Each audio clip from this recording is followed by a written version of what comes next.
भगवान से जुड़ा हुआ हर एक कथन, हर एक वाक्य हमारे जीवन में बहुत कुछ सिखा के जाता है। फिर चाहे वो रामायण से जुड़ा हो या फिर भगवत गीता से। रामायण के हर एक अध्याय से हमें एक नई सीख मिलती है कि जीवन में हर एक रिश्ते के अपने अलग मायने होते हैं। रामायण से हम हर एक रिश्ते को समझ सकते हैं कि एक पुत्र का रिश्ता कैसा होता है, एक पत्नी का रिश्ता कैसा होता है, एक बहू का रिश्ता कैसा होता है, एक माँ का दायित्व कैसा होता है, एक पिता का दायित्व कैसा होता है। रामायण से हम बहुत कुछ सीख सकते हैं, रामायण से हम बहुत कुछ जान सकते हैं। और दूसरा है भगवत गीता, जिसे हम जीवन का सार भी कहते हैं। दोस्तों, भगवत गीता से हम 3 बहुत ही महत्वपूर्ण बातें सीख सकते हैं जो शायद हमारा जीवन बदलने में हमें बहुत बड़ी सहायता करे। यदि इन 3 चीज़ों से हम सीख लें, इन 3 चीज़ों से कुछ जान लें, तो शायद ये हमारा जीवन और अच्छा और सुखमय बना सकती हैं। सबसे पहली चीज़, और शायद जो हमारे जीवन का आधार भी है, वो है अच्छी मित्रता। जब हम महाभारत की तरफ नज़र डालते हैं तब हमें ये दिखाई देता है कि कौरवों के दिल में पांडवों के प्रति घृणा तो थी, पर इतनी अधिक नहीं थी जितनी शकुनी मामा के दिल में थी। कौरव पांडवों से जलते थे, पांडवों को अच्छा नहीं चाहते थे, पर इतना अधिक भी नहीं जितना शकुनी मामा ने पांडवों का बुरा किया। इन सभी बातों में सबसे ज़रूरी बात यह है कि आपकी मित्रता कैसी है और आपका मित्र कौन है।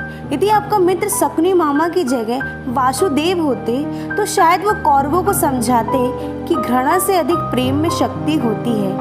वो ये भी समझाते कि भाइयों से झगड़ा करने में, भाइयों से घृणा करने में संपूर्ण परिवार का सर्वनाश हो जाता है, सब कुछ नष्ट हो जाता है। पर उनकी मित्रता तो शकुनी मामा से थी और गलत संगत ने उनके अंदर इतना घृणा भर दिया, इतना विष भर दिया कि अपने ही परिवार के प्रति उनने महाभारत का युद्ध छेड़ दिया और अपने ही अपनों के विरुद्ध खड़े हो गए। ऐसे ही हमारे जीवन में भी कई मित्र होंगे, कई संबंध होंगे जिनके आसपास हम हमेशा रहते हैं, पर मायने ये रखता है कि हमारी मित्रता कैसे लोगों से है, हमारी दोस्ती कैसे लोगों से है। यदि हमारी मित्रता अच्छे लोगों से है, उनकी सोच अच्छी है, उनके विचार अच्छे हैं, तो हम हमेशा अच्छी दिशा में चलेंगे और हमेशा आगे बढ़ने की सोचते रहेंगे, क्योंकि हम जीवन भर उनके आसपास ही रहते हैं। तो अच्छी मित्रता हमेशा हमें अच्छा फ़ायदा ही करवाती है। और अगर हम गलत लोगों के बीच में रहते हैं, जिनके विचार अच्छे नहीं हैं, जिनकी सोच अच्छी नहीं है, तो हम भी धीरे धीरे उन्हीं की तरह बनते चले जाते हैं और अपनी मंजिल से अक्सर भटक जाते हैं। और शायद इसे ही कहते हैं संगति का महत्व। अच्छी हुई तो जीवन बना देती है और गलत हुई तो सब कुछ धीरे धीरे डुबा देती है।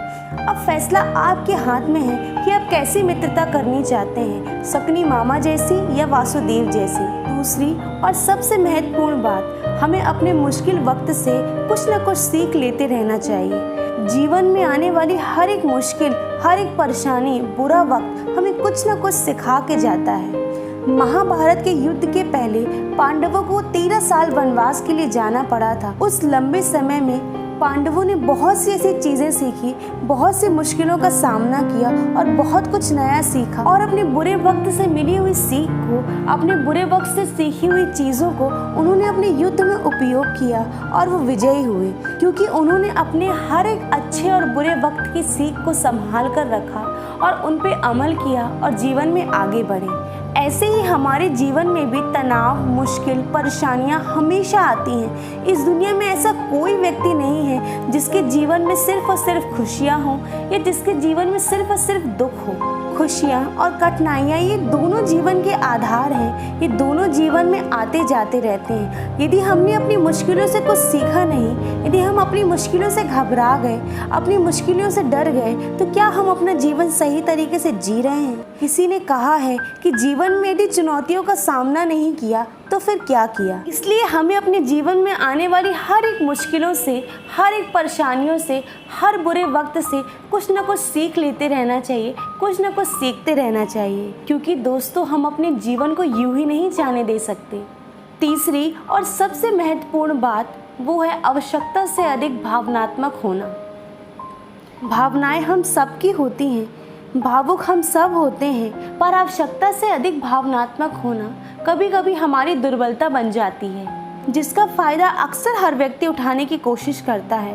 महाभारत में एक कथन ऐसा भी आता है जहाँ पर हमें ये देखने को मिलता है कि अधिक भावनात्मक होने से कितना बड़ा दुष्परिणाम भोगना पड़ता है। जैसे कि धृतराष्ट्र, वो एक बहुत अच्छे शासक थे, उन्होंने अपने पिता का दायित्व भी बहुत अच्छे से निभाया था, पर अपने बेटे के मोह में, अपने बेटे के प्रेम में वो इतना भावनात्मक हो गए, इतना भावनाओं में बह गए कि वो सब कुछ भूल गए और धीरे धीरे उनने अपना सर्वनाश कर लिया। यदि वक्त रहते धृतराष्ट्र ने अपने पुत्र को रोका होता, उनकी गलतियों को देखा होता, उनकी गलतियों को टोका होता, तो शायद इतना बड़ा धर्म युद्ध ना होता, इतने लोगों की जान ना जाती। यदि आप अपने बच्चों की गलतियों को रोक रहे हैं, अपने बच्चों की गलतियों पे टोक रहे हैं, इसका मतलब ये नहीं कि आप अपने बच्चे से प्रेम नहीं करते हैं। प्रेम का मतलब ये नहीं होता कि आप अपने बच्चों की गलतियों में उनके साथ खड़े हों, उनके बुरे काम को बढ़ावा दें और उनके गलत रास्ते में उनका सहयोग करें। इसलिए अपने बच्चों से प्रेम करिए,